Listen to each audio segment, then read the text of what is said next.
So there's this thing out here that it's actually more important that you're careful for the people that you celebrate your wins with. Woo. Yes. Because not everybody's for you. That's the reality. Not everybody is. And everyone may have the best intentions. Everyone may have the best heart. But even my friends, like what I love is like sometimes even speaking to them and letting them know some things, I'm like, oh my gosh, am I sharing too much? I'm like, no, you're not. It's great. It's awesome.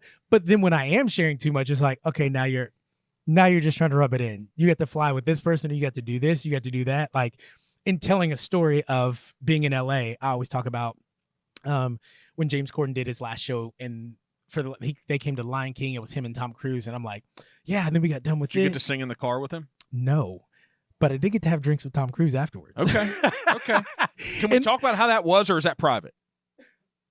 In terms of what? I don't know. Just what was the experience like? Were you fanboying, or did you really get to talk with him, the person? Here's the thing, and this is what I tell people all the time. I love meeting people that are genuinely amazing. And Tom Cruise is one of those people. Why? When I tell you his authenticity of having conversation, of being present in the moment, even in the midst of working. So we'll be talking like this, having this conversation, and then we're filming something, obviously for the show. So we're talking like this, and then he'll just walk away, go do his thing, but then he'll come right back and he's like, okay, you asked the question why. Let me answer that question, blah, blah, blah. Or I'm in the middle of answering something and he has to walk away to do this.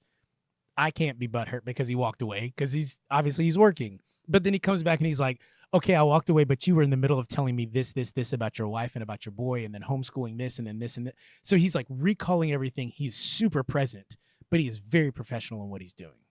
It's awesome to see somebody that doesn't have to be, but that has that level of curiosity about the conversation. 1,000%. Yeah. And it's refreshing to know and to see. And for me, it grounds me and says, Darian, I don't care where you get to. I don't care what you get to do. Everyone's like, oh my gosh, you're Simba. Like, yeah, I was Simba.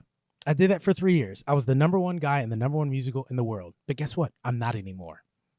Somebody else is going to be that after me. Like, that's the reality. Yes, he's done all these Mission Impossibles. Yes, he's done this, blah, blah. He's eventually going to die. And somebody else is going to come and do movies after him. You forgot Cocktail, man. You forgot. I'm old. I'm dating myself.